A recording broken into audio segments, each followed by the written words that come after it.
Oremos. Señor, yo te doy gracias por habernos permitido, Señor, llegar hasta esta parte del ayuno. Y ahora, Señor, que una vez más nos disponemos a aprender de ti por medio de tu palabra, yo te ruego que tú nos redargullas, que tú nos enseñes, que tú nos guíes, mi Dios, con tu santa palabra. Dame la sabiduría y las palabras precisas para hablarle a tu pueblo, te lo ruego, en el nombre de Jesús. Amén. En todo el país no había ningún hombre tan admirado como él por su hermosura. Era perfecto de pies a cabeza. Tenía una cabellera tan pesada que una vez al año tenía que cortársela. Y según la medida oficial, el pelo cortado pesaba 2 kilos. Era el tercer hijo del rey y el príncipe más querido por todos en la comarca. Su carisma, inteligencia y belleza hacía que todos en el reino hablaran de él como el posible sucesor del rey. Si la herencia del reino se escogiera mediante una votación del pueblo, seguro ganaría por mayoría absoluta. Además, gozaba también de la simpatía y elogios del mismo rey. Aunque el rey tenía más de 10 hijos, las posibilidades de que este sobresaliente príncipe fuera el sucesor del rey eran muy altas. Pero una piedra grande se atravesaría en su camino.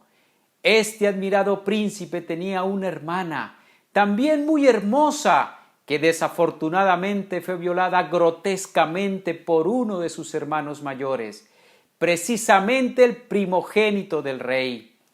Esto llenó de amargura su corazón, hasta tal punto de planear el asesinato de su medio hermano.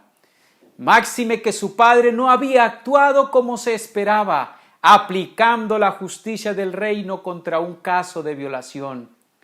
Él sabía que este plan le costaría olvidarse de la sucesión del reino, pero no le importaba.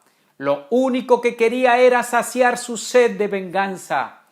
Tardaría 2 años en ejecutar su homicidio, con un banquete espectacular planeado para que asistiera el violador. Allí, haciendo uso de sus siervos, ejecutó su propia justicia cuando su medio hermano estaba prácticamente embriagado con el vino de la celebración. Pero el bello príncipe había planeado perfectamente todo desde el mismo momento en que su hermana le comentó la vergonzosa violación por parte de su medio hermano mayor. Y quizás su abuelo materno, que era el rey en otro reino cercano, y su misma madre, que también debería estar sumamente resentida, la hija de este rey, habrían participado en el diseño del macabro plan. Por eso, tan pronto como asesina a su hermano mayor, huye del reino hacia el otro reino de su abuelo. No sabemos si con su madre y su hermana, pero es muy probable. Mientras tanto, su padre, un rey admirado y venerado en todo el país, había logrado someter a todos sus enemigos en poco tiempo y había traído paz y prosperidad al pueblo. Lloraba desconsoladamente por la gran tragedia que estaba sucediendo en su familia. Una hija violada por otro hijo, un hijo asesinado por otro hijo, y el posible sucesor del reino huyendo como rata de alcantarilla. 2 hijos perdidos y una hija humillada no era un desenlace esperado para un rey tan exitoso. En esta época el rey, que también era músico, compondría lo siguiente: «Pero yo, Señor, te imploro en el tiempo de su buena voluntad. Por tu gran amor, oh Dios, respóndeme. Por tu fidelidad, sálvame. Sácame del fango, no permitas que me hunda. Líbrame de los que me odian y de las aguas profundas. No dejes que me arrastre la corriente. No permitas que me trague el abismo, ni que el foso cierre sus fauces sobre mí.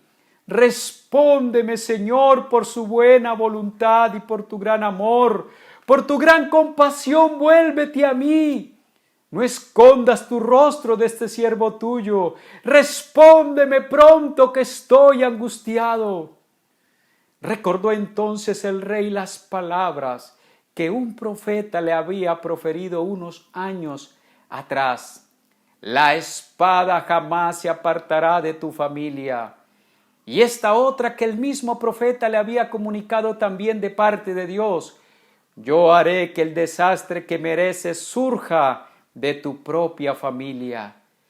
¿No parecen palabras de parte de Dios para un rey tan bueno, tan admirado y reconocido? Parecen más bien palabras para alguien malo y perverso. Además, era un rey consagrado que componía canciones frecuentemente para Dios y se la pasaba en el templo todos los días. Era un apasionado por Dios y su corazón se derramaba constantemente en adoración a Él. No hacía absolutamente nada en su reino sin antes consultarle a Dios. Nunca había perdido una batalla y había derrotado a enemigos pero muy poderosos. Pero el desastre estaba anunciado con anterioridad y era cuestión de días su cumplimiento. El rey sabía mejor que nadie la causa de todo esto y había sido una época de su reinado en el pasado donde el poder se le había subido a la cabeza y había mandado a matar a uno de sus valientes guerreros por tapar una infidelidad con la esposa de éste. Los que conocen la Biblia ya se deben estar imaginando de quién les estoy hablando. Les estoy hablando de Absalón y su padre, el rey David.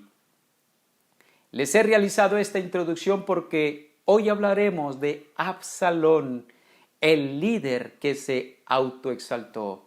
Y está basado en el segundo libro de Samuel, capítulo 15, versículos del 1 al 12, el cual voy a permitirme leerles en la nueva versión internacional. Por favor, présteme atención a estos 12 versículos que dicen de la siguiente manera. Pasado algún tiempo, Absalón consiguió carros de combate, algunos caballos y una escolta de 50 soldados. Se levantaba temprano y se ponía a la vera del camino junto a la entrada de la ciudad. Cuando pasaba alguien que iba a ver al rey para que le resolviera un pleito, Absalón lo llamaba y le preguntaba de qué pueblo venía. Aquél le decía de qué tribu israelita era y Absalón le aseguraba: tu demanda es muy justa, pero no habrá quien te escuche de parte del rey. Enseguida añadía: ojalá me pusieran por juez en el país. Todo el que tuviera un pleito o una demanda vendría a mí y yo le haría justicia. Además de esto, si alguien se le acercaba para inclinarse ante él, Absalón le tendía los brazos, lo abrazaba y lo saludaba con un beso. Esto hacía Absalón con todos los israelitas que iban a ver al rey para que les resolviera algún asunto. Y así fue ganándose el cariño del pueblo. Al cabo de 4 años, Absalón le dijo al rey: permítame su majestad ir a Hebrón a cumplir un voto que le hice al Señor. Cuando vivía en Gesur de Siria hice este voto: si el Señor me concede volver a Jerusalén, le ofreceré un sacrificio. Vete tranquilo, respondió el rey. Absalón emprendió la marcha a Hebrón, pero al mismo tiempo envió mensajeros por todas las tribus de Israel con este mensaje: tan pronto como oigan el toque de trompeta, exclamen: Absalón reina en Hebrón. Además, desde Jerusalén llevó Absalón a 200 invitados, los cuales lo acompañaron de buena fe y sin sospechar nada. Luego, mientras celebraba los sacrificios, Absalón mandó llamar a un consejero de su padre David, el cual se llamaba Agitofel y era del pueblo de Gilo. Así la conspiración fue tomando fuerza y el número de los que seguían a Absalón crecía más y más. Este relato nos detalla el plan realizado por Absalón para autoproclamarse rey de Israel. Absalón conspira contra su padre, el rey David, para quitarle el reino por la fuerza, ganándose al pueblo con adulaciones y buscando el apoyo de gente clave para poder derrocar a su padre. Absalón es un personaje llamativo cuando uno lee el segundo libro de Samuel. Es el segundo personaje más mencionado después de David en todo el libro. El escritor bíblico, inspirado por el Espíritu Santo, nos dejó 6 capítulos del 13 al 18, donde el personaje sobresaliente es Absalón. Y creo que esto quiere enseñarnos algo muy, pero muy importante. Su nombre es mencionado 71 veces en estos 6 capítulos, más que David en esa misma sección. La Biblia nos enseña no solo con los buenos ejemplos, sino también con los malos ejemplos. Los buenos ejemplos nos inspiran a imitarlos, mientras que los malos ejemplos, como el de Absalón, nos sirven para aprender lo que debemos rechazar en nuestras vidas. Los 2 libros de Samuel, que originalmente fueron uno solo, describen las vidas de 3 personajes principalmente: Samuel, Saúl y David. El primer libro que ya vimos el mes anterior estaba centrado esencialmente en las vidas de Samuel y de Saúl, mientras que el segundo libro que estudiamos este mes y que hoy estamos cerrando se enfoca en el reinado de David. Todo el segundo libro de Samuel está hablando sobre el reinado de David. Y este segundo libro se ha dividido en 3 grandes secciones. La primera de ellas, de los capítulos 1 al 10, narra la época de éxito y bendición en el reinado de David, los gloriosos, cuando Dios exalta. Y los capítulos 11 al 20 nos muestra el fracaso moral de David y sus tristes consecuencias, los dolorosos, cuando Dios humilla. Y los últimos 4 capítulos, del 21 al 24, allí está la conclusión donde se reflexiona en el libro sobre lo bueno y lo malo de David. Hoy estaremos estudiando esa parte del capítulo 15 que ya leímos en medio de la sección de los dolorosos de David. Es por eso que vemos al escritor bíblico resaltando la vida de Absalón en esta sección, porque sería su propio hijo quien le causaría uno de los episodios más dolorosos a David, producto, por supuesto, de su pecado con Betsabé, como ya lo vimos en domingos anteriores. 3 características notorias del corazón de Absalón podemos extraer del relato bíblico que ya hemos leído y que, por supuesto, no debemos imitar. La primera característica del corazón de Absalón es la ambición. Si está tomando nota, se la repito: ambición. Y voy a leerles de nuevo el versículo 4 que dice de la siguiente manera: enseguida añadía, ojalá me pusieran por juez en el país. Todo el que tuviera un pleito o una demanda vendría a mí y yo le haría justicia. A diferencia de Saúl, quien llegó a ser rey de Israel porque fue Dios quien lo eligió, Absalón tenía la ambición de hacerse rey a como diera lugar, sin importarle si Dios quería ponerlo allí o no. Esto es lo que significa ambición. Déjeme leérselas. Deseo ardiente de conseguir algo. Lo repito, deseo ardiente de conseguir algo, especialmente poder, riquezas, dignidades o fama. Notemos que la ambición está relacionada con estas 4 cosas que ya les leí: poder, riquezas, dignidades o fama. El ambicioso tiene la filosofía de vida de que es mejor ser cabeza de ratón que cola de león. Y la ambición es la mamá de la avaricia. La avaricia está limitada a la ambición material, mientras que la ambición es mucho más amplia, incluye las 4 cosas que ya vimos. El mundo, mis estimados, ve la ambición como algo positivo, porque el mundo actúa sin tener en cuenta a Dios en la ecuación del éxito. El ambicioso solo anhela ardientemente conseguir lo que dicta su corazón, sin importarle la voluntad de Dios. Por eso es que en la iglesia no creemos ni apoyamos los ministerios independientes que surgen por la ambición propia de un líder.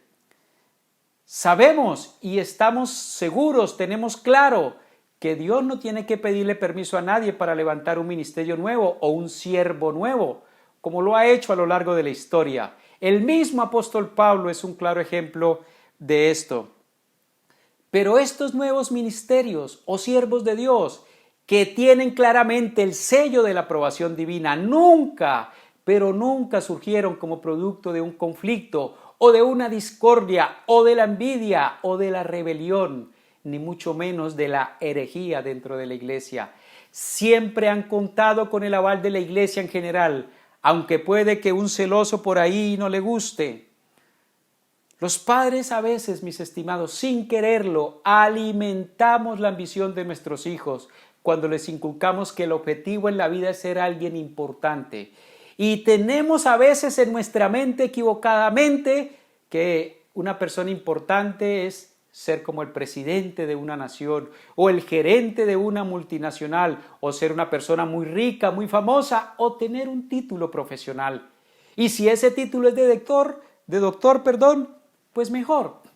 Pero piensen esto, Dios no puede tener sus planes de que todos sean presidentes, ni que todos sean gerentes, ni famosos, ni tener títulos rimbombantes. Se requieren más trabajadores de la construcción que presidentes, gerentes y famosos juntos. No todos pueden ser ingenieros, se requieren mucho más técnicos. Se requieren enfermeros, auxiliares de enfermería, no solo médicos. Se requieren conductores de mula, pero también de buses, de camiones, de busetas, de camionetas y de taxis. Se requieren también PhD en microbiología y PhD en física cuántica, sí, pero también se requieren los vigilantes y los saciadores de los centros de investigación donde estos científicos trabajan. Se requieren generales, pero también coroneles, mayores, tenientes, sargentos, cabos, soldados y policías rasos. Y nadie es más importante que otro por tener una posición de mayor rango. Jesús es un buen ejemplo de esto, quien creó todo lo que nosotros vemos y todo lo que nosotros conocemos, y quien tiene el título de Rey de Reyes y Señor de Señores. No perdió su dignidad ni su importancia porque se hiciera hombre y se pusiera una toalla en su cintura para limpiar los pies sucios de sus discípulos. Tenemos que quitar de nuestra mente, mis estimados, la ambición de la carne y más bien preocuparnos por hacer lo que Dios quiere en cada uno de nosotros. Y seguro Dios tendrá planes con unos para estar en posiciones de liderazgo, ¿cómo no? Y con otros también en posiciones de seguidores. Y si alguien quiere tener posición de liderazgo, escuche el consejo del Señor Jesús. Miren cómo lo dijo en Mateo 23:11. El más importante entre ustedes será siervo de los demás. Si usted está pensando en ser importante, en ser rico, en ser famoso o prestigioso y ser cristiano a la vez, prepárese, mi estimado y mi estimada, para servir a los demás.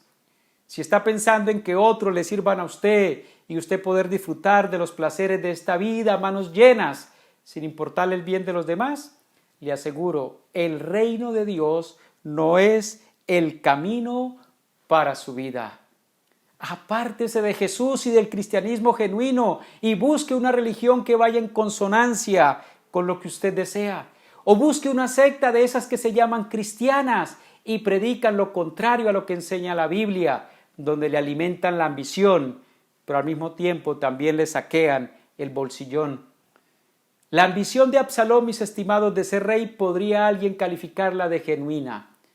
Era un príncipe que tenía esta posibilidad y alguien decía, podría ser un deseo sano, pero no debemos confundir el deseo con la ambición. Tener deseos de cualquier cosa que no sea mala no es malo en sí. Si Absalón tenía el deseo de ser rey, esto no era malo. Era un príncipe y el rey, podía nombrarlo como heredero, así no fuera el primogénito. Recuerden que la definición de ambición iniciaba diciendo deseo ardiente. Y este deseo ardiente es algo que quema por dentro y que lleva a las personas a hacer lo que sea por satisfacer ese deseo, como le sucedió a Absalón. O como aquel que tiene deseos ardientes por tener relaciones sexuales y no le importa si es con un niño o con un adulto. O no le importa si es con un animal o una persona, o si es con otra persona del mismo sexo o del sexo opuesto, o si es un hijo o un extraño, o si es su cónyuge u otra persona. El ambicioso quiere satisfacer sus deseos ardientes como sea. Absalón tenía el deseo ardiente de ser rey y no le importaba que eso implicara adular, engañar, traicionar y hasta asesinar a su propio padre. Recordemos que Absalón ya había cometido un asesinato premeditado con su medio hermano y hasta le había incendiado un cultivo a Joab para que lo ayudara a retornar al palacio después de que regresó del exilio en Gesur y que David no quería que volviera a visitarlo. Absalón hizo que, como Joab no quería interceder por él ante el rey para que lo recibiera, entonces le quemó el cultivo y de esta manera logró que Joab pudiera ir a hablar con David. Es que una persona ambiciosa, mis estimados, es capaz de hacer lo que sea por lograr lo que anhela ardientemente en su corazón. Es capaz de llevar droga en su vientre por obtener unos cuantos pesos. Es capaz de inventarse consultas o tratamientos médicos para encontrarse con su amante. Es capaz de usar drogas que mejoren su rendimiento físico y ganarse una competencia deportiva. Es capaz de asesinar a alguien por un ascenso. Es capaz también de comprar votos para ganarse una elección. O es capaz de jugar el baloto para hacerse rico de la noche a la mañana. Pero también es capaz de inventar una historia ficticia para que condenen a una persona inocente y poderse quedar con sus bienes. O es capaz de adulterar la firma para sacarle dinero a otra persona de su cuenta. O es capaz de darle dinero al funcionario clave para poderse ganar una licitación. El ambicioso es capaz de hacer lo que sea. Cuando yo quiero abrirme camino por mis propios medios, siempre terminaré haciendo lo malo. Este mundo está diseñado para ascender con la trampa, con el engaño, con la adulación, con las alianzas, con el perverso, etc. Si es Dios quien lo quiere a uno poner en cierto lugar o en cierta posición, debemos preocuparnos simplemente por hacer lo que Dios quiere, que Él se encargará de hacer el resto. Si esta palabra está siendo escuchada por alguien, por algún cristiano que tiene intenciones políticas, permítame, le voy a dar 4 consejos para que usted sepa si Dios quiere llevarlo por ese camino. Primer consejo: no engañe con promesas incumplibles. Segundo consejo: no haga alianzas ni compromisos con nadie para lograr los votos. Tercer consejo: no busque el cargo para hacerse rico, para hacerse famoso o ser alguien reconocido. Y por último, no niegue su fe en Jesucristo ni la oculte. Si Dios tiene un plan con su vida en el ámbito político, Dios tiene más poder que cualquier ser humano y puede llevarlo a donde Él quiera si se mantiene fiel a Él y a su palabra. Usted también podría llegar, por supuesto, al cargo con su propia estrategia y con sus propios medios, pero no espere que Dios le respalde, ni mucho menos se vaya a atrever a decir que fue Dios quien lo llevó allí. La ambición surge, escuchen esto, mis estimados, cuando la unción falta. Una persona ungida por Dios para una actividad cualquiera sea, no necesita estar ambicionando nada. La unción de Dios le guía por el camino que debe seguir. Miremos a David, fue coronado rey aunque las probabilidades eran ínfimas, pero la unción de Dios estaba determinando que él iba a ser el rey. Segunda característica del corazón de Absalón que nos permite ver el relato. Y está en los versículos 5 y 6. Es la seducción. Recordemos la primera característica del corazón de Absalón, la ambición. Y ahora vamos a ver la seducción. Versículos 5 y 6 dicen de la siguiente manera: además de esto, si alguien se le acercaba para inclinarse ante él, Absalón le tendía los brazos, lo abrazaba y lo saludaba con un beso. Esto hacía Absalón con todos los israelitas que iban a ver al rey para que les resolviera algún asunto, y así fue ganándose el cariño del pueblo. Mis estimados, los que tienen deseos ambiciosos relacionados con la aprobación de la gente, como lo es un político, para lograr su objetivo, o cualquier líder, lo primero que hacen es ganarse a la gente mediante la seducción. Y es por eso que los políticos exitosos tienen un poder de seducción increíble. Pueden haber robado, pueden haber matado, engañado, pueden haber traficado, lo que sea. La gente vuelve y vota por los mismos. La gente regularmente usa el término seducción para lo relacionado con las relaciones amorosas o sensuales. Pero no solo eso es seducción, cuando alguien lo usa con el sexo opuesto para lograr un objetivo egoísta. Se seduce también a las personas para lograr cualquier cosa. Se puede seducir a alguien para que vote, pero también se puede seducir a alguien para que le preste o le regale dinero, o para que vaya y robe, o para que mienta, o para que mate. Así está definida la seducción. Persuadir a alguien con argucias o halagos para algo frecuentemente malo. En los versículos 2 y 3 del capítulo 15, dice que Absalón se levantaba temprano y se ponía a la orilla del camino a la entrada de la ciudad. ¿Para qué? Para hablar específicamente con aquellos que iban a ver al rey para que les resolviera algún pleito, porque el rey era la persona que resolvía los pleitos o los casos más difíciles que se presentaban en el reino. Los casos menores los resolvían los sacerdotes y los jefes de cada tribu, pero los mayores, aquellos que los anteriores no podían resolver, se los llevaban al rey. Y Absalón de una les advertía que no perdieran el tiempo yendo a donde el rey, porque el hombre estaba muy ocupado y no tenía el tiempo de atenderlos. ¿Qué tal? Y actuaba como representante legal del rey, es decir, les hacía creer a la gente que él estaba dándoles este informe de parte del rey, pero obviamente lo hacía sin la autorización de David. Pero enseguida él se ofrecía como el salvador de esta situación injusta y terrible, si él llegaba a ser el juez, o sea, el rey. Estas situaciones ya no se volverían a presentar. Y este tipo de salvadores, seductores, los encuentra uno en todo lado. Y quizás usted y yo hayamos actuado también como Absalón en algún momento en esta característica de ser salvadores. Y me atrevería a decir que en Colombia hay por lo menos 50 millones de Absalones. Ay, si yo fuera el presidente, yo haría esto y aquello.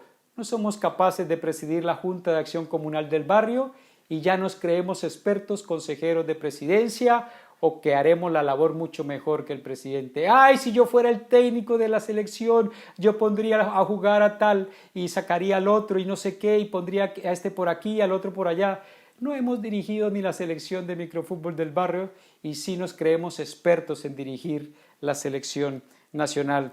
Ay, si yo fuera el pastor, yo no diría eso, yo no haría esto, yo no haría aquello. Si ese profesor no sabe ni dónde está parado, ¿cómo se le ocurre poner este tipo de quizzes, de este tipo de trabajos? ¿Qué sé yo? Y el poder de la seducción, mis estimados, para ganarse el favor de la gente, Lo conocen muy bien los políticos salvadores por excelencia.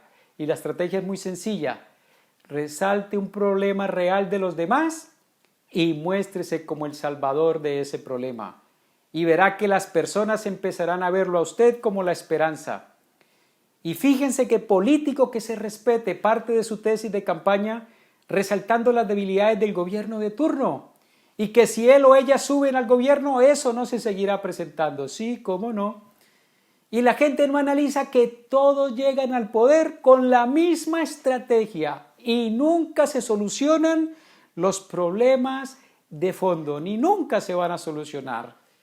Le pasó al pueblo de Israel, que tenían un buen gobernante como lo fue David.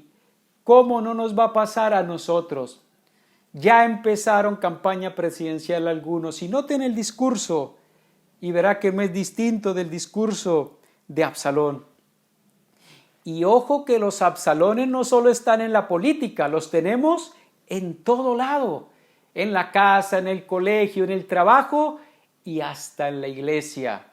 Y cuidado, mis estimados, con aquellos que quieren buscar el apoyo hablando mal del pastor o del líder o del hermano, lo que sea, y mostrándose ellos como los salvadores, los que sí pueden, los que sí no sé qué. No se dejen seducir. Y ese Absalón puede estar dentro de la iglesia o puede estar fuera de la iglesia para sonsacar a los hermanos.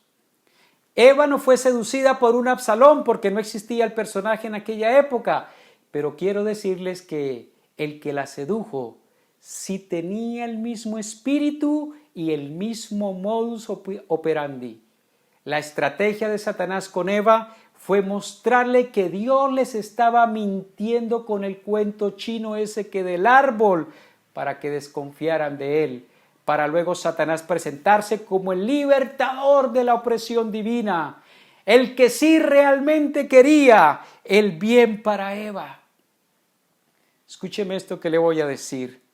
Quien seduce como Absalón, actúa como Satanás. Y una vez que el seductor ha logrado crear malestar contra lo que quiere que se rebelen y se vende como el Salvador, pasa a la segunda etapa de la seducción, que es la adulación, para afianzarse en el corazón de las personas. ¿Qué es adular? Adular es alabar a alguien con palabras o actos con un interés, quizás oculto. Es lo que conocemos coloquialmente como cepillar o cepilleo, porque los seductores tienen una creatividad inmensa y yo los llamo los artistas del cepillo. Esos son los seductores. La creatividad con la cual adulan es increíble. Miremos lo que hacía Absalón. No era común lo que estaba haciendo Absalón cuando la gente se inclinaba ante él. ¿Qué hacía Absalón? Absalón no permitía que la gente finalizara de inclinarse ante él. Cuando esto era lo normal, en lugar de eso, ya leímos lo que hacía Absalón, los abrazaba y los besaba para que la gente dijera, ¡guau! ¡Qué príncipe! Este es el rey que necesitamos. Y con esto buscaba Absalón ganarse el corazón de las personas.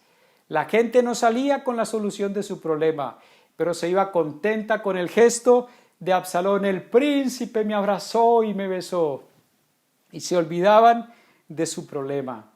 Y esto me hizo acordar de un jefe que yo tuve en Neiva cuando trabajaba allí en alguna ocasión. Resulta que yo estaba encargado de la base, era mi primer mes allí, y el pago del mes no llegó en el tiempo esperado. Se pasaron 15 días y el pago aún no llegaba. Claro, la gente se rebotó y decían que no trabajaban más así.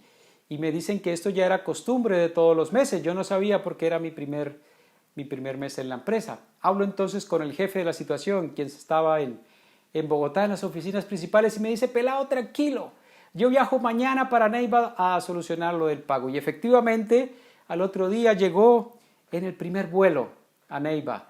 Y dicharachero como era él, logró que la gente reanudara sus labores y los invitó esa noche a una discoteca. Por supuesto, yo como cristiano no fui a esta celebración, pero la sorpresa es que el jefe se fue al otro día para Bogotá y me sorprendió que la gente siguió trabajando como si nada. Yo creí que ya había solucionado lo del pago, ¿Saben qué hizo el jefe Pluma Blanca? Les dio trago y mujeres, los aduló y la gente feliz y contenta siguió trabajando aunque no se le había pagado. Porque es que escúchenme esto, no solo se adula con palabras, también se hace con actos. Con actos, las serenatas, las canciones, las flores, los regalos, las tarjetas, las lavadas de loza o las cocinadas, cuando no surgen de un amor sincero, sino que buscan algo bajo cuerda, son adulaciones que no debemos practicar. Cada vez, mi estimado, que usted haga algo de esto, investigue bien en su corazón para ver si tiene algún interés oculto por allí dentro. Y ojo, iglesia, también con la adulación. Hay frases que se dicen en forma de adulación como estoy orando por esa necesidad o voy a orar por esa necesidad. Ojo, estas frases hay que usarlas cuando sinceramente se estén haciendo o se vayan a hacer. No simplemente por hacer sentir o por hacer consolar a la otra persona. Hay que tener cuidado con eso. Pero también alguien acostumbra, o quizás algunos acostumbran a confundir adulación con elogio. Pero el elogio es un reconocimiento sincero por los méritos o las cualidades de alguien. Pero la adulación es una mentira que busca hacer sentir bien a la otra persona. Como el hijo que le dice a su madre que ella está bonita para hacerla sentir feliz, pero al minuto le pide un favor. Estas palabras no eran sinceras y buscaban un interés a cambio. Eso es adulación. Lo que hacía Absalón no era sincero, de abrazarlos y besarlos y hacer lo que hacía.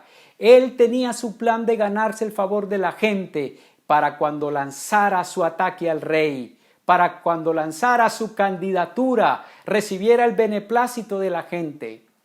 Absalón sabía que no iba a ser fácil hacer que la gente quitara su corazón del de David, porque David era una persona muy querida, y se prendieran al de él, al de Absalón.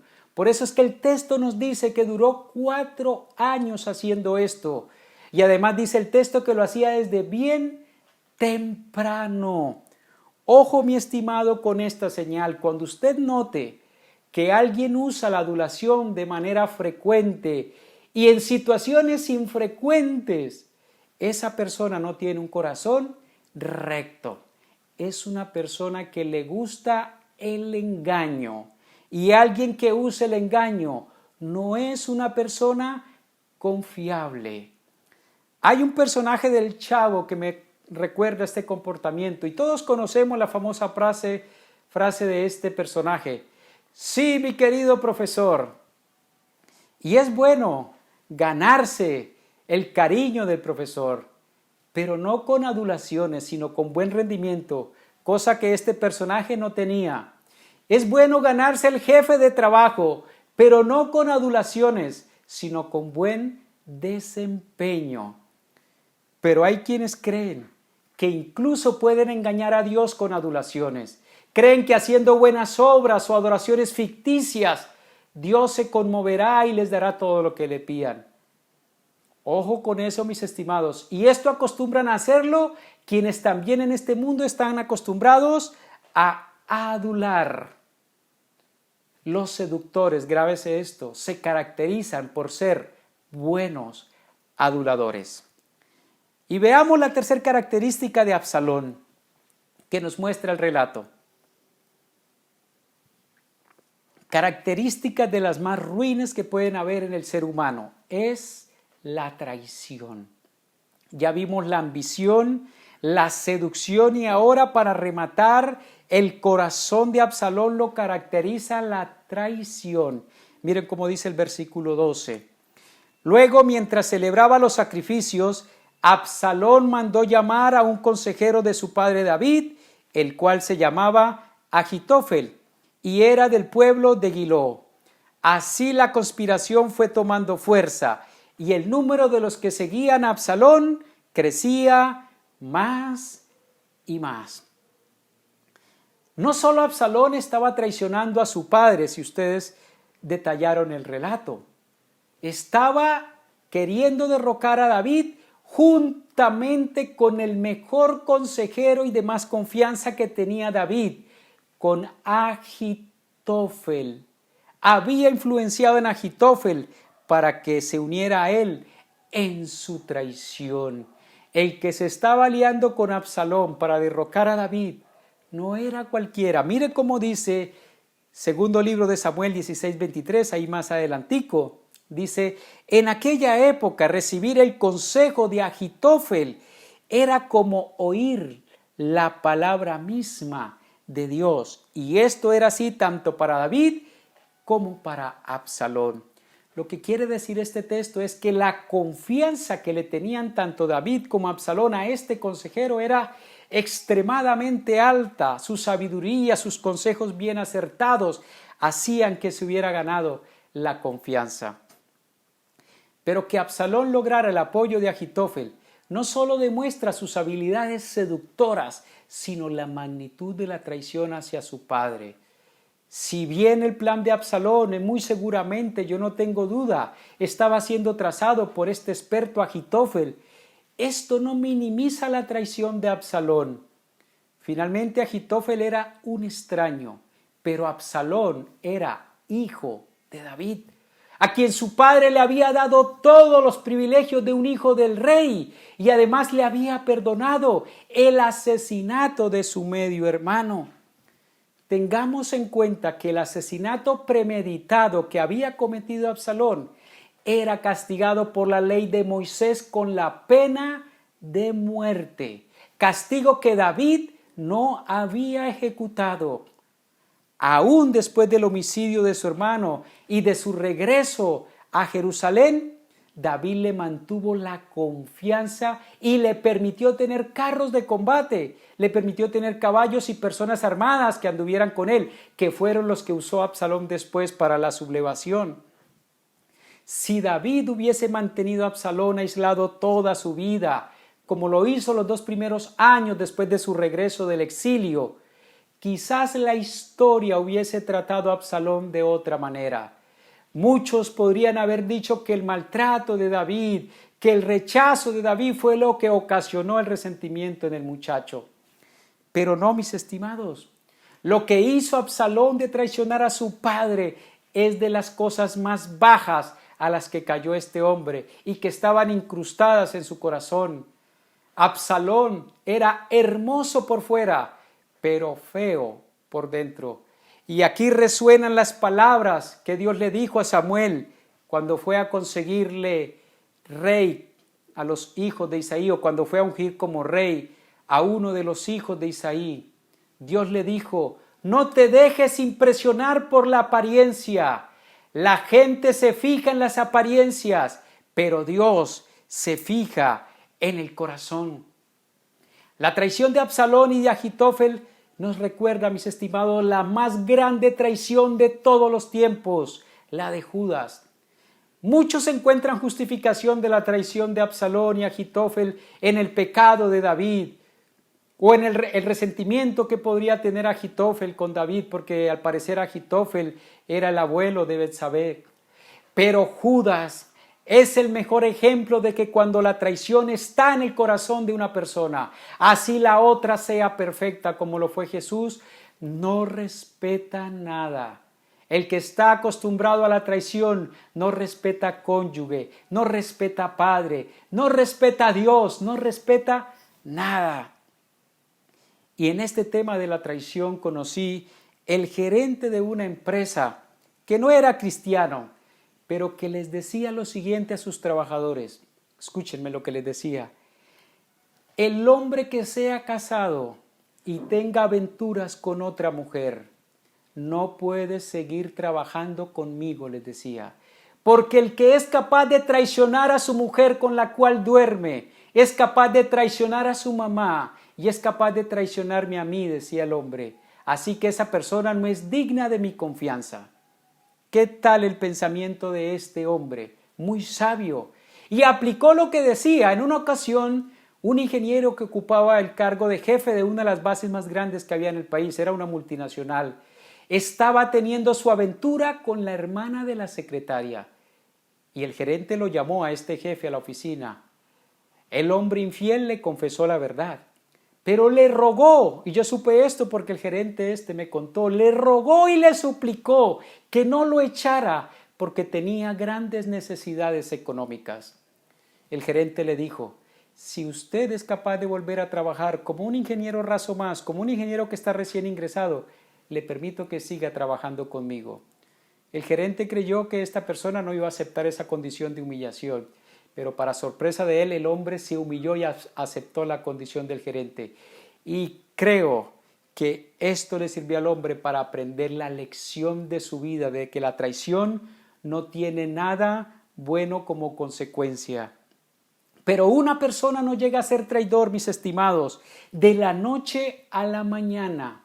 El corazón necesita entrenarse en estas lides de la traición. Es que los grandes traidores se entrenan en pequeñas traiciones. Mire cómo define la Real Academia Española de la Lengua la traición. Falta grave que se comete quebrantando la fidelidad o lealtad. Se la repito. Falta que se comete quebrantando la fidelidad o lealtad que se debe guardar o tener. La falta de lealtad y fidelidad en las cosas pequeñas van formando el corazón de un gran traidor o de una gran traidora. Y aquí quiero hablarles a ciertas personas que quiero que me escuchen con atención. Hijos, empecemos con los hijos. Hay deslealtad cuando se desprecia a los padres y hermanos y se habla mal de ellos. También hay deslealtad cuando se prefiere estar con los amigos que con sus padres, que son los que le dieron la vida, los que le han dado lo que usted necesita y los que se preocupan por usted. Pero también padres, ahora escúchenme los padres, hay deslealtad cuando se prefiere pasar tiempo con terceros que con los hijos. Hay deslealtad con ellos cuando se da prioridad a los sobrinos, a los amigos, etcétera, sobre ellos. O cuando se abandona a los hijos o se entregan al cuidado de terceros, son actos de deslealtad muy grandes que ellos lo sienten, que ellos lo ven. El primer respondiente y quien debe estar pendiente de un hijo son los padres, no los tíos, no los hermanos, ni los abuelos, ni ninguna otra persona. Ahora, escúchenme los esposos, no solo se comete deslealtad o infidelidad cuando hay relaciones extramaritales. Cuando se habla del otro a espaldas, hay deslealtad. O cuando se usa dinero a escondidas del otro, así sea para asuntos que parecen buenos, hay deslealtad. O cuando en las dificultades no hay apoyo o consideraciones del otro, hay deslealtad. Ahora escúchenme los que son empleados. Cuando se habla del jefe o se habla de los compañeros o de la empresa mal, hay deslealtad. Cuando se sustraen elementos de la empresa para el uso personal o de la casa, hay deslealtad. O cuando se saca información de la empresa para dársela a la competencia o para uso personal, hay deslealtad. Ahora escúchenme los patronos. Cuando usted abusa de su posición y maltrato a los trabajadores, hay deslealtad porque usted nunca les dijo que haría eso, ni que estarían expuestos a eso. O cuando paga salarios injustos con respecto a las utilidades de la empresa o sus propias ganancias. Hay deslealtad con aquellos que se están sacrificando por sacar la empresa adelante y obtener los resultados que obtiene. Ahora, ciudadanos en general, hay deslealtad cuando se habla mal del país o del presidente o del alcalde o de cualquier autoridad de las que tenemos para mantener el orden y hacer que las cosas funcionen bien. Hay deslealtad cuando usted habla de la policía, del ejército. Si ellos lo hacen bien o mal, Dios será quien los juzgue cómo fue su comportamiento, o las autoridades judiciales, o usted cuando tenga que votar. Pero debemos aprender a ser leales con las instituciones que hay en nuestro país y debemos ser agradecidos con lo que tenemos. En Colombia, por ejemplo, que tenemos la libertad de movilización, que tenemos libertad de comprar y vender, libertad de escoger el cónyuge, de estudiar, de trabajar, lo que sea, libertad de seguir la religión o creencia que nos parezca a cada uno, la libertad de expresión sin ser reprimido o castigado en una mazmorra, como sucede actualmente en cierto tipo de gobiernos. Es un bien maravilloso que debemos aprender a valorar con lealtad y gratitud antes que los perdamos.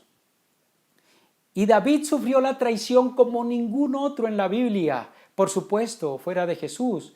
Fue traicionado por 5 personas, cercanas, muy cercanas. Adicional a Absalón y Achitofel, que ya lo vimos, también David fue traicionado por otro hijo llamado Adonías, que también quiso quitar el reino por la fuerza al final de sus días, ya cuando David estaba muy ancianito. Y a este golpe de estado, adivinen quién se le unió, increíble. Se le unió Joab, su primo y comandante del ejército durante todo su reinado, precisamente el que le ayudó a defenderse de la sublevación de Absalón. Y alguien más que sorprende, Abiatar. Y los que han leído la Biblia saben quién era Abiatar, el sacerdote de más confianza de David. Por eso David compuso el Salmo 55, que habla de una dolorosa traición. Decía allí: quisiera huir como las palomas. Es que la traición, mis estimados, es un sorbo muy amargo de digerir. Y en el Salmo 41, David escribía sobre otra traición, y quiero leérselas. Está en el versículo 7 al 9, dice así: mis enemigos se juntan y cuchichean contra mí, me hacen responsable de mi mal. Dicen: lo que le ha sobrevenido es cosa del demonio, de esa cama no volverá a levantarse. Hasta mi mejor amigo, en quien yo confiaba y que compartía el pan conmigo, me ha puesto la zancadilla. Muchos teólogos dicen que este Salmo 41 estaba haciendo referencia a Abiatar, quien se la pasaba con David para arriba y para abajo, especialmente en la casa de Dios. Y Jesús usó precisamente este último versículo que leímos, que el que compartía el pan conmigo me ha puesto la zancadilla, para decirles a sus discípulos cuando se encontraban en la última cena, que esto quedó escrito proféticamente para anunciar al traidor y que ese estaba en medio de los 12. Pero no nos preocupemos tanto de los traidores por saber quiénes son. Más bien usemos la pregunta que se hicieron los 12. ¿Seré yo, maestro? Porque el traidor más vil no está fuera de usted ni fuera de mí. Judas es simplemente el ejemplo de la raza humana, quienes le hemos dado la espalda a aquel que nos ha dado todo. Y nosotros, en cambio, le hemos sido desleales e infieles en todo. Como lo dice el poema: quien puso a Jesucristo en el madero no fueron ni judíos ni romanos. Ha sido tu maldad y mi maldad el verdadero verdugo de aquel crimen tan villano. Pedro no tenía un corazón más leal que el de Judas ni que el de Absalón. Pedro también traicionó al Señor y hasta maldijo que no lo conocía. Pero Pedro, a diferencia de Judas y de Absalón, se arrepintió sinceramente de su maldad, tal como también lo hizo David, y Dios los perdonó. Es que ni la ambición, ni la seducción, ni la traición son los pecados imperdonables. Lo imperdonable es que no reconozcamos sinceramente nuestros pecados y nos arrepintamos. Puede que Absalón no esté muy lejos de nosotros. Es mejor reconocer los pecados de Absalón para que haya absolución. Absalón, Absalón, por falta de unción te dominó la ambición. Te gustaba la seducción y caíste en traición. Pero el amor de Cristo y su sangre derramada en la cruz pagó el precio de tu redención. ¿Cuándo irás a Jesús en humillación? Oremos. Señor Jesús, gracias. Gracias por no mirar nuestra condición tan paupérrima, oh Dios. Gracias, Padre, por haber enviado a tu Hijo a morir en esa cruz, para quitar nuestros pecados, nuestras maldades, porque son muchas, quizás como las de Absalón, Señor, porque hemos sido entrenados en estas lides de la traición, de la seducción, de la ambición, Señor. Quizás nuestro corazón no está muy lejos del de este hombre. Yo creo que estos 6 capítulos, Señor, nos quieren decir algo muy importante sobre la condición de nuestro corazón, oh Dios. Perdónanos, te lo suplico en el nombre de Jesús, y ayúdanos, Señor, para ser hombres íntegros y rectos, no como Absalón, mi Dios, en el nombre de Jesús. Amén. Que Dios los bendiga.